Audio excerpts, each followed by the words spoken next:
Good evening, wool gatherers, and welcome to episode 160 of Wanderings of Wool Gathering. On tonight's episode, we're going to be looking at the latest record from Metric called Formentera 2. I guess 1 and 2 were written together over the COVID times, and they released them separately. So we're looking at the second one tonight, Formentera 2.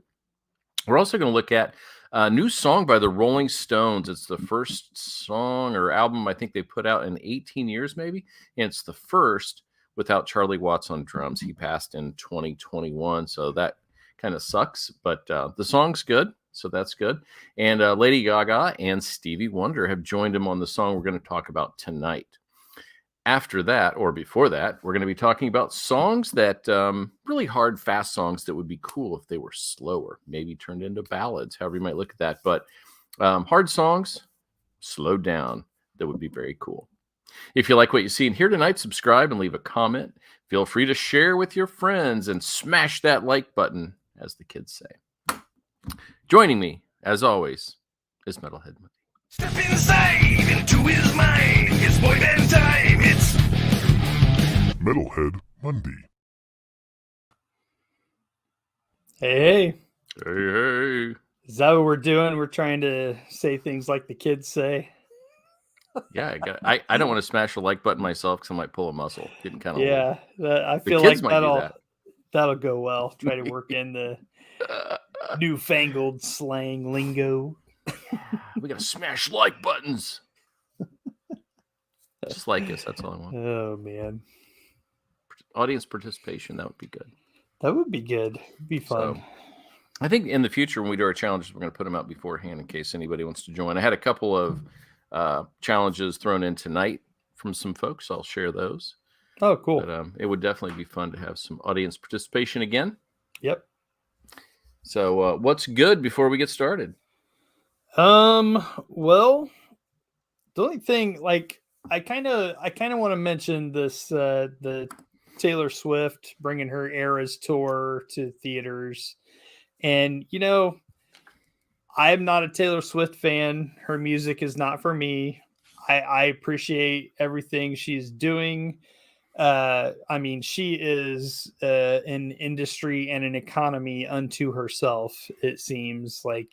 I think she's made about $1 billion with this Eras tour, or I don't know if she's made personally or generated that much, but, there's been stories about her like taking care of, her drivers and people that work for her and stuff. And that's, you're doing it right. That's cool.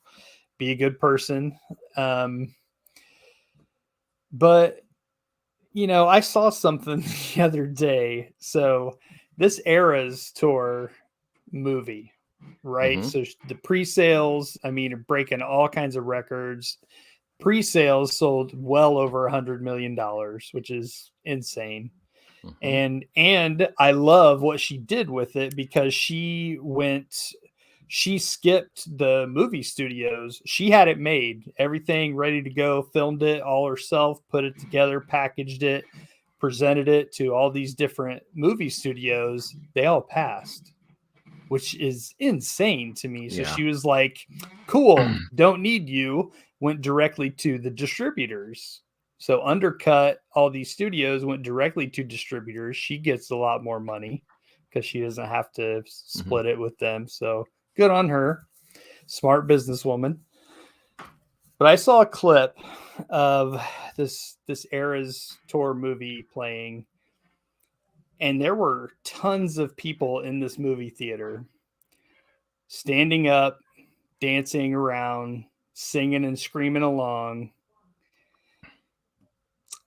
Maybe I'm just a bitter, angry old man. You are. But that's okay. If I pay to see a movie and that happened, I would Refund. I would lose my ever-loving mind. Oh my gosh. That is like my perfect nightmare scenario. I have yelled at people for talking in movies. I'm not exaggerating. I have yelled at people. I scared a little girl one time because I was yelling at somebody behind her. So, I mean, I'm all for being a fan. I'm a fan of a lot of things. There's a time and a place to act that way. And in a movie theater, unless someone is acting out the movie, like the whole Rocky Horror thing, no way. Yeah, I don't know. I don't understand the whole Swiftie movement. I just don't get it. And good on her, right? I mean, if somebody's able to do it, um, I guess in the current market, it's so hard for bands to make it because they don't sell records. They don't make money on music hardly anymore, and what they get from streaming services is so little. So you've got to be able to tour, and then you've got somebody like her who is just killing it on tour. She can sell out multiple places, or the same place multiple nights. She's got this movie, and then we know bands that we like, King's X and those kind of things, been around forever. Good, strong bands struggle to make a living doing music. It's just such a weird environment we live in. I don't really, I mean, I agree with you, but I don't really think about that too much. Like then you start getting into the conversation about like what's fair and what's not. And that's all subjective. Like a band that I love, someone else might not. Taylor Swift is not my thing. Millions of people obviously adore her. It's cool. Fine. No problem. But yeah, I just like, and I don't know who made that comment about paying for a concert they couldn't afford. That's fine, but you're still in a movie theater. You are not at a live concert. Taylor can't hear you singing along. You're dancing in your seat. So, I don't know. That just oh man, for me, like a movie theater, I guess is kind of a sacred place. And it is, oh gosh, I would immediately just leave. Cause I mean, it was like half the theater was doing that. And I'm like, nope, I'm out. I guess it's an experience. It's not a movie. So who knows? I guess. I don't understand it. Yeah. I'm the grumpy old man too, because I'm the same person who whines because they don't have any music groups that I like play the Super Bowl. And you watch any award show, the people I like never are on those shows. So I think we've just aged out of any of that stuff. So yeah, that's fine. It's fine. I don't care about any of that. It just the movie going thing really just got me for some reason. I saw that clip and I was just like, whoa. Well, these you're are not wrong. my people. I'm right on this completely across the board. My thoughts should be taken as gospel. So. Yeah. Thought that was interesting. No, I know what you're saying. But I guess the Swiftie thing is not for us, pal. Hey, man. More power to them. I guess. All right. Well, that's probably enough. Enough grumbling for one night. We have music to talk about. Yeah. And a lot of music that I think we like. So let's get rolling. Let's do Rolling Stones first. We'll do our challenge, and then we'll get into the actual album that we're reviewing tonight. I loved the Stones growing up. And then, of course, it became kind of hit and miss what they were doing. Their production, dropped off as they got older. I mean, Mick Jagger's 80 years old now. Charlie Watts passed away 2 years ago. I saw him in concert, so I'm thrilled with that. That would be a bucket list thing if not. But I did see them. It was at the Hoosier Dome. Is it the Steel Wheels tour?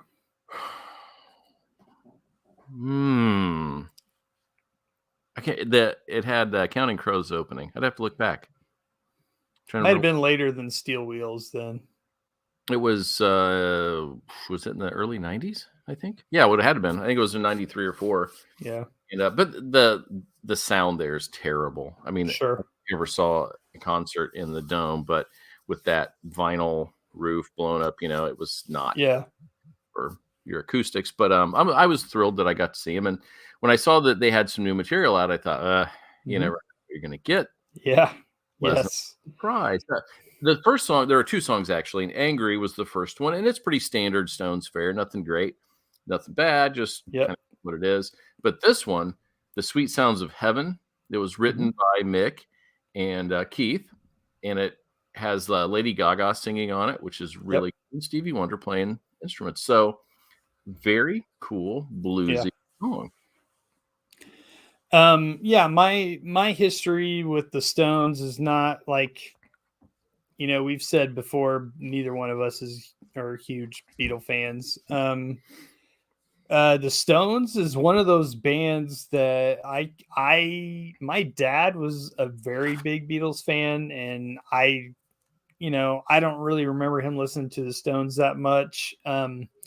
I kind of found them on my own, and the first memory of the Stones that I really have is seeing the video for "Start Me Up," Mm-hmm. and Was that 81 or 2 probably? something like that. Somewhere there. Yeah. And, I started watching MTV as soon as it started. So I was like 5-6 years old, and I was all about it. And, yeah, that was kind of what got me into them. And then, just kind of, I don't go super deep on them, but I enjoy the Stones. And, yeah, it's cool that they're still making music, and yeah, real hit or miss over the years with the, more current stuff. But yeah, this song's pretty killer. And it's a long one too. Over 7 minutes. What's interesting is the last 2 minutes is maybe my favorite part of the song, and that's where you get the heavy focus on the piano, and then Mick and Lady Gaga going back and forth singing. I thought that was really a cool moment in the song. She's really, at first I was like, okay, Mick sounds really good. This is some of the best vocals I've heard him, but I'm like, where's Gaga? We're a couple minutes in, and then when she hits, it's like, there we go. Yeah, it's kind of cool because they use her as almost like a background, which they have done many times, very famously. So it's kind of cool to see her step into that role. And then, through the song, she kind of comes forward and drops back, and very, very cool. And yeah, the end, the last couple of minutes, it's like they're just kind of trading runs, and they sound great together. And I don't know, man. Gaga's really cool. She makes some interesting choices, and she works with some interesting people that she's obviously, big fans of. Everybody from the Stones to Tony Bennett to Metallica, like it's pretty cool. She makes some interesting choices. I like her better than Taylor Swift. Yeah. Well, me too. Just gonna throw that out there. No, she's amazing. She is such a good vocalist, and she can perform with everybody, like you said. And I'm kind of curious too, because when this record comes out, Paul McCartney's on it. And cool. I didn't go find out what song it was or anything, but I'm definitely going to do a deep dive on the record when it comes out. I'm kind of curious now. This was really good. Yeah. Well, we might have to talk about it on here. We just gave it 2 thumbs up, everybody. And that good says song. Really nothing, but you should check this song out. So. Yeah. All right. Stones, good work. And now we're on to the challenge this week. And the challenge is take a song that's hard, that's fast, scale it back, make it a slow song. Could be a ballad, doesn't have to be. And I think the challenge was to pick 2, and I picked 3. And I will tell you that my wife gave me the idea. We had a couple other ideas, but they were longer. It was going to take a lot longer, so we're going to hold on to those for later. But she came up with this, and then she's like, "Oh, a perfect song is Boys Don't Cry from The Cure." Yeah. And you look at the first verse. I would say I'm sorry if I thought it would change your mind, but I know that this time I've said too much, been too unkind. Straight up ballad. Like, it works perfect if you slow that one down. Absolutely. So she was spot on with that song. So what's one you came up with? Do you want to jump into our list, or do you want me to talk about my cheat first, or do you want to do that? Your cheat. Go with your cheat. Okay, so when you said that, when you presented this challenge, my immediate thought was, there's a band that does this. So there is a Swedish band called Hell Songs. It's all one word. Hell Songs. And their whole shtick is exactly this. They take classic metal and hard rock songs and turn them basically into folk songs. What? Yes, Oh, and it no. is absolutely amazing. It is Okay. it is gorgeous Hell what they Songs do. is the name of the group. Yes, Wrote it down. Okay. they're absolutely fantastic. I mean, Do they have they records or do they just put out singles of stuff? um no, they have a couple of records. I don't think they've put out any real records for probably close to 10 years. Because they've had a couple of different their lead singers female, and they've had like several different ones. I think there are a couple of live albums that they put out as well, but I don't think they've actually put out any albums for about 10 years. But they are still, like, they took a long hiatus and they're back now doing shows and stuff. So Okay. definitely check them out. Awesome. I will do that. All right. What's your first song that you came up with that without the help of Hell Songs? Okay, so I actually had to check to make sure they didn't do this one because they have done a couple of Slayer songs. Hmm. But one of Slayer's like hard, really fast songs is called War Ensemble. Mm-hmm. And it is, I mean, the lyrics are pretty much from the perspective of someone in the middle of warfare. And like the second verse is a infiltration, push reserves, encircle the front lines, supreme art of strategy playing on the minds, bombard till submission, take all to their graves, indication of triumph, the numbers that are dead. And I feel like you could take this song and slow it down and probably play it in a minor key and make it really kind of depressing and melancholy and make it feel like an anti-war song. So, what would you change the instruments for this to slow it down? I think most of what I picked is metal or metal adjacent, and I think I would at least probably turn all of these into acoustic songs of some kind. Okay. So figuring out, like a different arrangement, stuff like that, and throw in whatever instruments would work, but at the core of pretty much everything I picked, it would just turn it into acoustic at least. Okay. Yeah, I think acoustic works too, but for two of mine, I specifically chose like a traditional piano, like a baby grand, Sure. for the proper plunkage, so to I speak. mean, technically an acoustic instrument. Okay. True. But I was thinking like acoustic guitars as opposed Yes, to. of course. Okay. All righty. All right. So my first one is the only one that's metal. So I'll go ahead and do that one first to just partner with yours. And I chose Dead Memories from Slipknot. Okay. And it's not one of their harder ones anyway. There is some melodic element to this one, which feeds right into being able to slow it down and have that going on. Yep. But I just thought of that first verse, sitting in the dark, I can't forget. Even now I realize the time I'll never get. Another story of the bitter pills of fate. I can't go back again. I can't go back again. I just think slowing that down and putting the emphasis on that song would be killer. Yeah. If you just made it acoustic and light drumming in the background. So that works. That was my first choice. Absolutely works. What's your number two? Well, I had to go with my boys in Anthrax, and I went with the song from the Bush era of Anthrax, John Bush, gotta love him. There is a song that they did called Safe Home, and I mean, it's kind of I mean, it's basically a guy singing to his wife and kind of,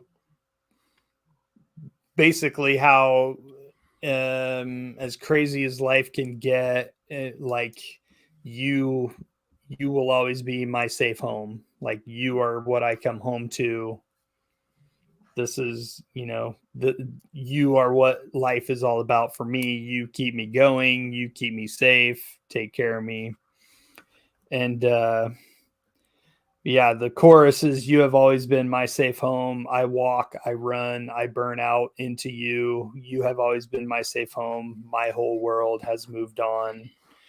And so, the second verse, I know what I am and I'll always be. Your reality is better than I could dream.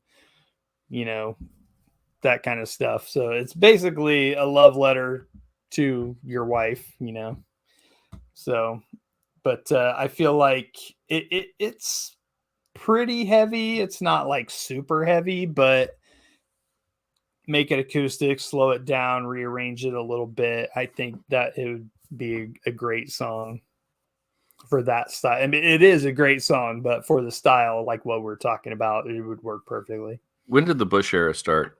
What year or what album? Sound of White Noise came out in 93. 93. Okay. Hmm. Interesting. All right. So you chose another one, right? Oh, I have several more. All metal? No, actually. Mostly, but no. All right. And we don't have to like talk about all of them in depth, but I have several more. All right, cool. All right, I'm going to go with my fun one, and then I'm going to go with the one that first came to my mind. But my fun one is Modern English, I Melt With You, because it's such a bouncy, fun song. But the lyrics, for me, this is one of those songs that whenever I hear it, it feels fresh. It's an evergreen song for me. Mm-hmm. Yes. And of course, that time frame in movies for us with all of those fantastic Sweet 16, Breakfast Club, all those, that's like a real sweet spot when you're growing up. And then this song, it just, every time I hear it, man, it kills. Yeah. And I think the lyrics fit for it. I think a slowed down version of this could be really fun. I've never heard one, and maybe there's one out there, because I think too with some of these song or shows where they have people trying to get a contract or whatever singing, they try to do these fun, interesting things. I don't know if anybody's ever done this, but they really should if they have not. And I would love to hear I Melt With You, Modern English. Yeah, that'd be a great one. All right. What you got? I'm trying to pick one. Since you did 3, I'm trying to pick one like we could kind of talk about a little bit. Well, I guess I'll just throw this one out.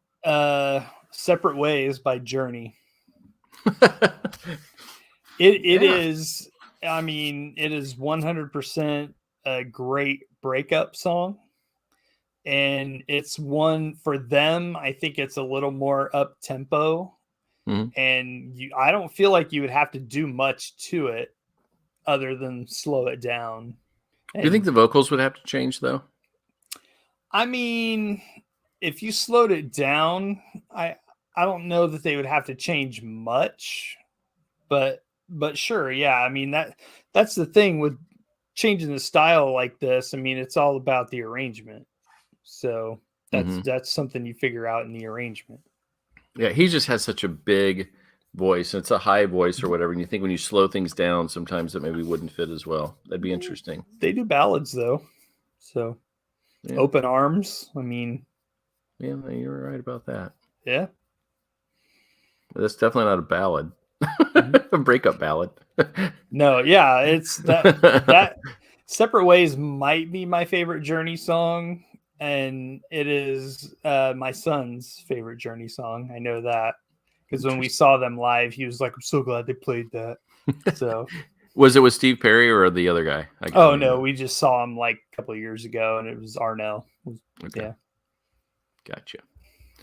All right, so my third choice, top choice. I went to the fastest, not fast in like a thrash sense, but this song is fast and it rolls, and I think the guitars are layered 20 to 30 times over. It's an insane song. It's Geek USA from from Smashing Pumpkins, from Siamese Dream. Okay. And that, if you slowed that down, it would just change the song. Are you familiar with the song? I don't think so. You should listen to it. It's got the drumming is spectacular, but it's so fast and it just rolls. I mean, it's a song that just rolls along. And so if you slowed it down, I think it would change it immensely. And that's what I thought. Plunking piano. Let's go. Let's have some hardcore piano in there. Yeah. And the lyrics, as most of Billy's are, they're really enigmatic. I mean, you can take them any direction that you want, but I think they would work. I think you could definitely slow it down and make these things work. So I would love to see. Yeah. And I thought about this the other day. I found a lo-fi version of Siamese Dream. Okay. And do you listen to it? Well, you're in the truck, I guess, so you don't really listen to lo-fi very much, but it works sometimes to not annoy everybody in my office. I'll just do lo-fi in the background, and it's super chill instrumentals, and they did it with Siamese Dream. And when this came on, I was like, this is the best. I can't believe, that this has not been part of my life because it's so cool. Funny. So, yeah. But Geek USA. All right. So let's find out what's on your my honorable mention list. Specials list. I had another Anthrax song. There's a song called In My World, and it's the lyrics are super moody. It's all about like kind of a teenager having to grow up too fast and doing, insulating himself from the outside world and all of that. The angsty? Very much so. Mm-hmm. What is it? There's a line in it that says like nothing touches me, I'm a walking razor blade, stuff like that. So Last by Nine Inch Nails. Mm-hmm. I love that. Is such a monster riff. I would like to see somebody kind of rearrange that and slow it down and see what they could do with that. Mm-hmm. Dead Bodies Everywhere from Korn. Yeah. It's another very much like, bad childhood, horrible parents kind of thing. I don't know. The lyrics alone would be interesting. There's a song from Killswitch Engage called In Due Time. One of my favorite songs from them. I think it would work with what we're talking about. Aren't they about due for a new record, by the way? We did their last one, but it's been a couple of years, I think. Yeah, probably. I don't know. I think so. I'm just putting that out there if you're listening. Yeah, you should right. Start working on one for us. Sacred Reich, one of my favorites from the 90s. They have a song called Crawling that it's kind of a really cool, very specific groove. And I think the lyrics, all of it would work with this. And I had to go with one of my favorite Lamb of God songs, 512. All about, Randy being in prison overseas. Yep. And the lyrics, I think this one would be hard because the riffs are very specific. His cadence is very specific. But the lyrics are so great. That would be one that I would like to see somebody kind of rearrange into an acoustic song. Be cool. Yeah. As we talk about riffs, one of the things that I think would be cool in a challenge like this is to take the songs that have the heaviest, coolest riffs. Yeah. How would somebody reinterpret that with different instruments and change it into like a slower version like this? I think that could be really cool. I wish we were talented enough to like Paul and do something like that and like challenge each other to like change riffs. And I think that'd be awesome. But sadly, we suck, Mundy. Yeah. I really like this challenge though. Like I said, I could have just kept going. I mean, I was just scrolling through songs and be like, ooh, maybe, ooh, maybe, ooh, maybe. Yeah. Well, I'm going to have your next challenge is to take one of these songs and I want you to sing it as slow as you think it should be. Yeah. Okay. Sure. You guys heard it here first.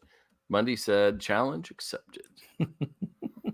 So All right. Well, that was definitely fun, and I can't wait to check out Hell Songs because that sounds like it's pretty cool. So, Yes, it is. all right. That is the challenge for this week. Next week, Mr. Mundy will have the challenge. We'll let you know midweek, see if we can get some audience participation. That'd be fun. We actually just started this one yesterday, so we had one day to come Yeah. up with our answers. So Yeah. I think we did all right. Yeah, man. Oh. We have a Facebook user message, and it's an angry Facebook user. Waiting on my Love It If We Made It review, which fits this challenge, by the way. I don't know what that is. That is a Matty Healy, the 1975 song. And so I guess the question is, why would it be good slowed down? We'll see what the Facebook user says. So we did at one point say we would do that song. So maybe next week as a single, we can put Love It If We Made It on the show. Okay. Okay, you got Yeah. it? Look at that. We just put the show together on the spot. And that's the 1975, which I'm going to see in November, apparently. Apparently. Mm-hmm. Okay. Great. Now, let's get to our record today.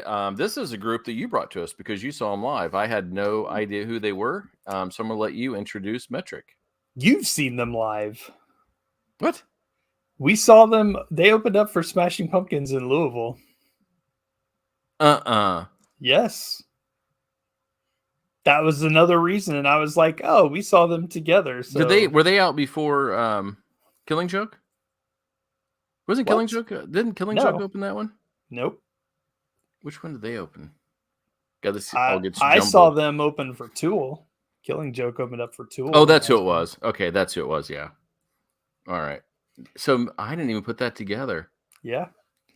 They had such a big impression on me at the time. We saw them together open for Pumpkins, and then my wife and I just saw them a couple months ago open. They was Metric, Garbage, and Noel Gallagher. Okay. So I've seen them twice. I just saw, by the way, didn't Noah Gallagher just get like a 12 night gig at the Sphere in Vegas? Or is it the other one? Or Liam? Maybe it was his brother. I don't know. I just saw Liam Gallagher announced he's going to do some kind of tour or something for the 30th anniversary of one of their albums or something. And I wonder if that's the one that got it. I just can't imagine them being solid enough to get the Sphere, but what do I know? So anyway, sorry, back to Metric. Yeah. So yeah, I like Metric. I discovered them through the library. I would go into the library and like borrow a stack of CDs and take them home and rip them all onto the computer and put them on my iPod and all. So that is how I found them. And I think back then that was like maybe their second album or something like that. So they've been around for a minute. This is Formentera 2, which is a sequel to their album that came out last year, which was coincidentally named Formentera. Listening to the two of them, these two albums back to back, I actually liked Formentera a little bit better. But this one, it wasn't terrible. I feel like there's a lot of this is kind of like stuff I would enjoy playing in the background. This is not something that I'm going to necessarily gravitate to be like, oh, I want to listen to Metric. I'm going to put that on and be super into it. But I enjoy them. I enjoy their vibe. There's a lot of electronic stuff going on, along with, regular drum, bass, guitar, vocals. Emily Haynes, I think, is a very good singer. I don't know if they always use her correctly, I guess, but I mean, that's me as an outsider listening. For them, I'm sure it's exactly what it's supposed to be. But yeah, how'd you feel about this? So I'm going to be very honest. When I listened to the first two songs, I was like, I'm out. Like I'm going to struggle to do the show because I didn't find much to latch on to. There was a lot of electronica there, and it bordered on dance music. And some of it, yeah, at the beginning, especially Detour Up, and that is not my thing. And that's no commentary on them. That's not saying anything about their skill level or her singing, which is great. I mean, after listening to the whole record, they're great musicians, and she's a good singer. She sets an atmosphere, I think, with her voice.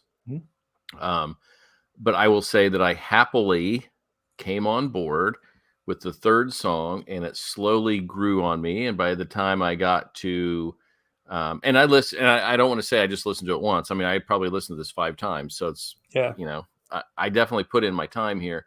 But there was a point where I got to Suckers, and I was like, all right, they've got a serious Silver Sun pickup vibe when it's not heavily electronic. And I dig them. So, that kind of grew on me. So yeah, let's get started, and we'll kind of roll through this a little bit. And the other thing, and so I read this comment, and I was like, oh my gosh, this is perfect for our show. We always talk about the album opener, and he did make one of the bandmates made a comment about it and said it's a peppy way to start a record that goes a lot of different places. It's meant to lure you in without giving away too much, which is not always how we usually open records. We usually attempt to jam all the energy of the entire album into the opening. You'll have to be a little more patient this time. I was patient, and it paid off for me. But it was just a little too dance track heavy for me. I don't have a problem with the dancey stuff and the electronic stuff. I have no problem with that if it's done well, I don't think this is a great album opener. I really don't. For exactly the reasons he said, I don't.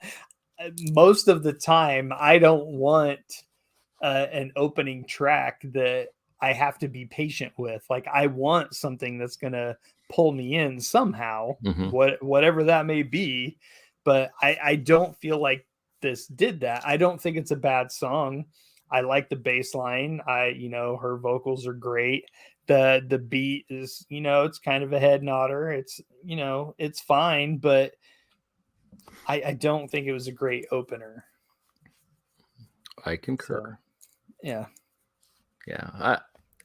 I don't know. And I like that he acknowledges they went a different route. So, kind of, I don't know. I guess if he'd gone the other way, we'd have been like, oh yeah, that's a good opener. But tried something different. I respect that. That's cool. Yeah. And the second song is called Just the Once, and it starts to veer towards where I can pick up, but still for me, it's not my thing. Still borders too much on dance music. I didn't have a problem with that. Again, there's several of these songs that it's Joshua Winstead is their bass player. He's phenomenal on this album. Oh, there's one song in particular that I was like, oh my God, that bass is just underneath. He is doing a lot of good work on this album. On this song in particular, I enjoyed that. Just the Once. It has a cool kind of break in the middle that was kind of fun, but yeah, it's very dancey and it's fine. It's fine. It's fine. Yeah, it is fine, but for me, fine isn't good enough.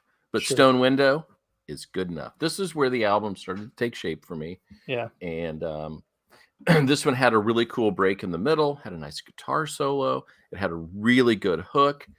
And at that point too, I start to kind of dig into the music, and I'm like, okay, now I'm enjoying this. And then I can start looking at the lyrics, and there's a lot of meat in these lyrics. And especially when you kind of go back and go, okay, this was during COVID, and they were, as the song says, stuck in the malaise. Yeah. There's a lot going on here. And I thought for me, this was the album opener because this is where I really got engaged.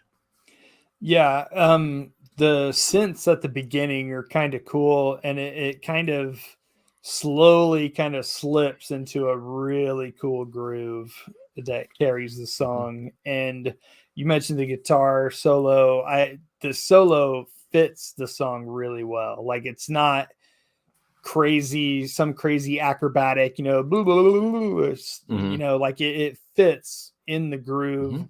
works with the song really well. I enjoyed Stone Window a lot. Yep. Next song is called Days of Oblivion, and I love this one a lot. And there's a connection I make with this one that I really like. And so this one opens. It's a little bit different because it's slowed down a little bit. It's got some single notes coming out. The drums are Mhm. softened and just seem to kind of be for keeping the beat, keeping time. And I love this idea of unlock the doors. I've lost all the keys, and I live in a mansion made up of memories. Mhm. And it turns into a positive thing by the end. But to me, this is a very similar concept to Mansion by NF, where he's got all these rooms in his Okay. head, where he's got his trauma locked in these different rooms. So when I heard this, I was like, oh my gosh, this is such a similar concept, and it's really cool. And I thought this song was excellent. Really, really liked it. Yeah, I feel like the whole band was kind of on point on this Mhm. one, and everybody was kind of vibing off of each other, and it worked really well. Next song, Who Would You Be for Me? Which, what a great message. Mhm. Um, I could be the girl for you, but who would you be for me? I mean, it's Yeah. kind of a snarky line in a way. And I thought this was a little Mazzy Star vibe going on. I think this is where her Okay. vocals were kind of ambiance. They really Okay. set a mood more so than just being like an out front getting after you singer. I thought this was a Yeah. real mood setter, and it had a really cool groove. I really like this one too. I think after the first four songs, this one is relatively simpler. Um, I don't know if Hmm. that's just maybe the acoustic guitar helps with that Hmm. feel, kinda. Um, Great melody, like the main melody of the song is really nice. Her vocals are amazing. It's just kind of a pretty song. And after the first four, I think it's different enough that Hmm. it gets your attention a little bit in a good way. I agree, and I said here that I think her voice was the star of this one because Mhm. everything was kind of scaled back. Yeah. So cool song. Uh, Suckers. I mentioned that earlier. This was a Silver Sun pickups kind of vibe for me, Yeah. but I like this one a lot too. You're going to hear that a lot because once we got past those first two songs, I really dug in and dug this quite a bit. And this one was a little more rhythmic, had a Mhm. cool groove underlying it going through there. And I like the shift in the bridge, which was really kind of good on this one. Yeah. So this one, I think the guitar again, we get the acoustic guitar, but I think it almost has a little bit of a darker tone Hmm. within the song, which is cool. The guitar work is kind of it's more there. Well, aside from the acoustic guitar, the electric guitar work is not so upfront. It's kind of little noises and kind of little runs and trills and stuff in the background, kind of little accent touches. It's kind of cool.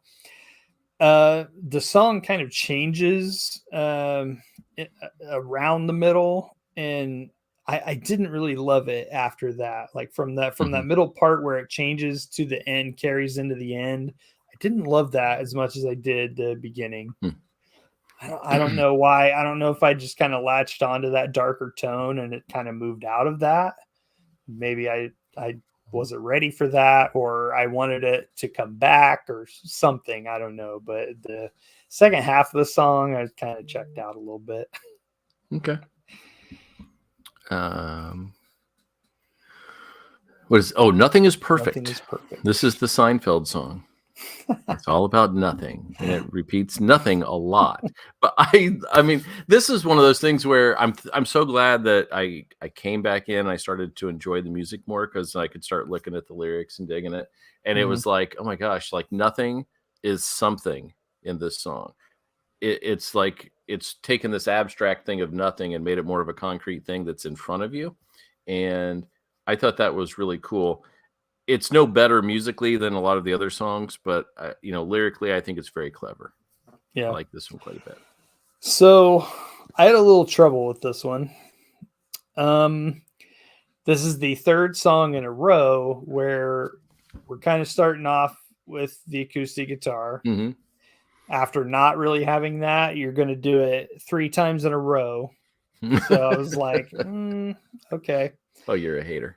And actually, I didn't love her vocals on part of this. When it went into like the heavily layered kind of affected stuff, I didn't love that. And I don't think it's necessary for her. But I understand they're probably they did that intentionally to get whatever feel they were looking for, but I did not love it. I think she's a good enough singer that to bury her in that kind of stuff just may not be necessary. Okay. But that's whatever. Who am I?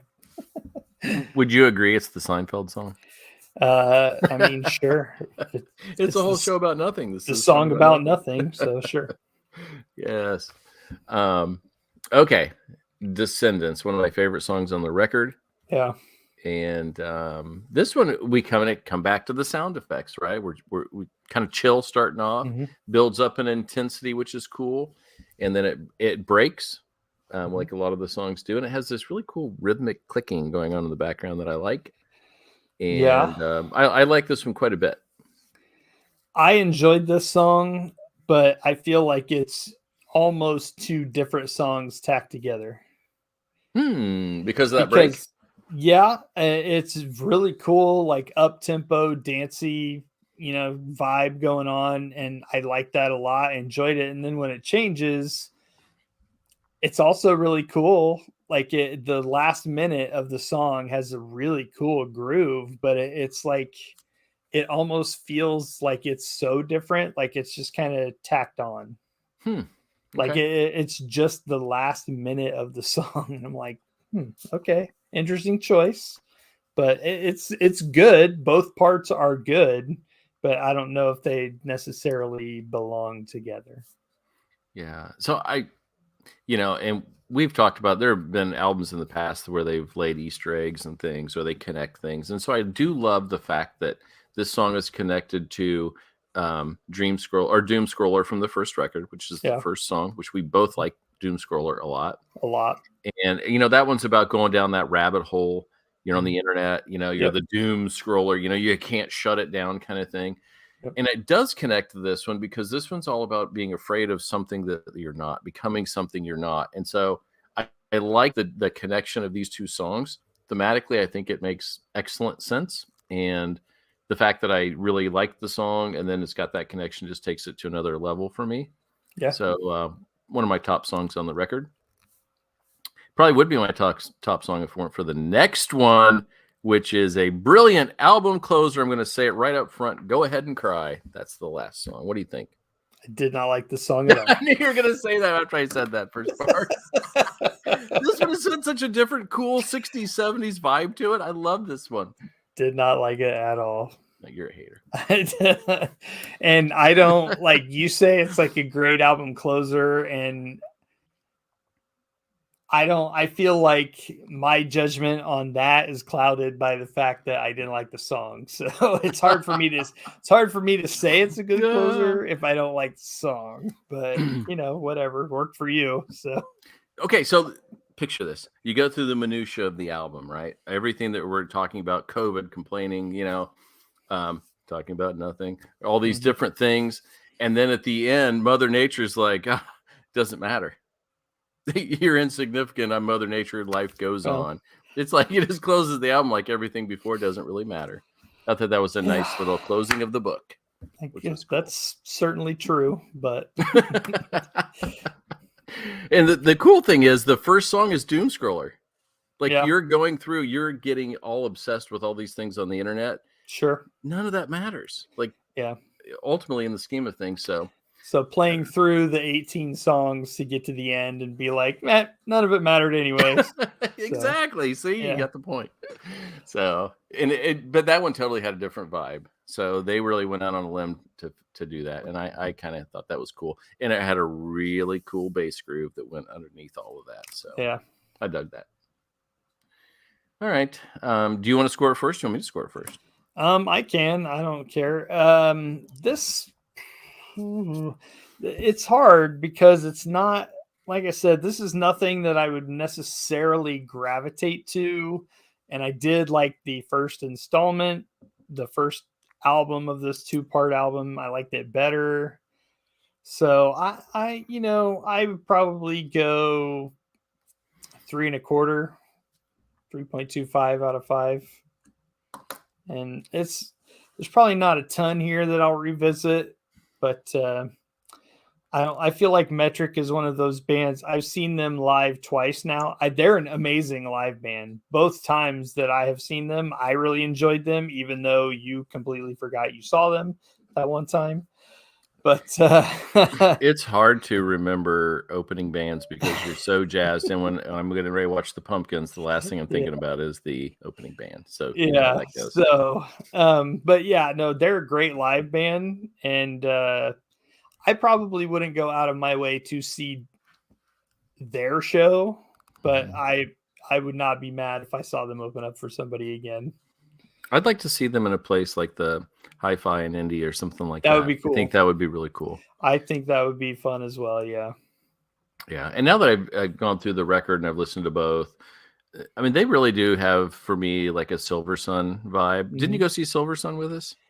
It was in not the Egyptian room, but there was a little room underneath it. Yes, I did actually. That show was, I think, Atlas Genius opened up for them, and we ended up I met them and got they had a little CD single they signed. They were super cool.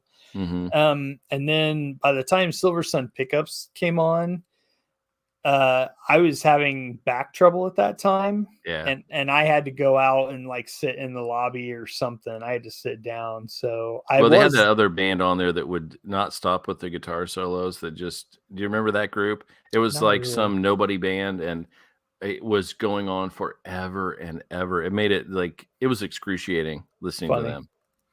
Yeah, I'll have to find the name. Yeah, but no. So I was there, but I mean, I didn't really see them. Yeah, they're good. I really like them, and I really like this group now. I feel like I've made a connection. I'm gonna downgrade it from a super high score only because the first 2 songs to me just couldn't do it. So I'm gonna go probably 3.5, 3.75 out of 5. And what came after that, I really dug.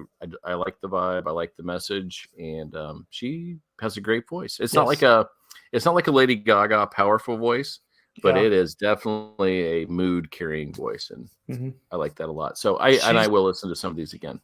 Yeah, she's got a pocket she works really well in. Very cool. Agreed. All right. So next week, tell us what we're doing Monday. Well, I would, but I feel like I'd be lying to everybody because I don't know. Yeah, I know. We got to find some more music for you next week. We will. And we're going to find a good challenge. We're going to post that prior to the show so you guys can all jump in. So, and we, we're talking behind the scenes. We're talking about switching up the format a little. We'll probably be tweaking here over the next few shows and trying to figure out what works and what doesn't. And, whatever. You got to keep it fresh every once in a while. We're going to freshen up. We're going to put some deodorant on the show. We're going to freshen up, be ready to go. And I will be, I'll have a report next week from the Joji show. Nice. Going to see Joji at the United Center on Friday. And then on, I believe it's Sunday. So it'd be probably the day before we do this. I believe is when we're seeing Spider-Verse on stage. Okay. And so that'll be cool. And then I think in 2 weeks after that, I'm going to see the 1975 Please Pray For Me. Yeah. I was looking at, I actually had a show get canceled. We were supposed to go see Joey Belladonna Saturday, and because he has a Journey cover band called Beyond Frontiers, and singer from my favorite band. I love Journey. I was all in on that. So, but they canceled the show. It appears because of low ticket sales, which just sucks. That does suck. But so we're waiting on a refund for those tickets. But our next show looks to be October 19th. We are going, we have tickets already, so we're going. We're going to the Vogue down in Indy to see Mac Sabbath and the Oh, yeah. Cybertronic Spree. Yeah, that's in 3 days. Yeah. Very exciting. I Goodness. am Mac Sabbath is fun. Like they're just fun and silly and whatever. But I'm so excited about seeing the Cybertronic Spree. If you don't know, look them up. They're amazing. They're great musicians, but they also perform dressed as Transformers. So they're amazing. That's so cool. They're amazing. Yeah, you have to send some pics. Maybe you can get some signatures. That Yeah. sucks though about your Belladonna show, and that's what really stinks to me when I said that about Swifty. And that's no offense to her, but when we have these people that we love that have gifted us with music for a long time, those Anthrax records sold millions and millions of copies, and now the guy can't get a show sold out, so you can go and get an autograph. I'm pretty sure. I mean, it was in Angola, Indiana, which is nothing town, like 2 hours away from where we are, and some little bar place. I don't even know what it was, but yeah, had to cancel the show. That's a bummer.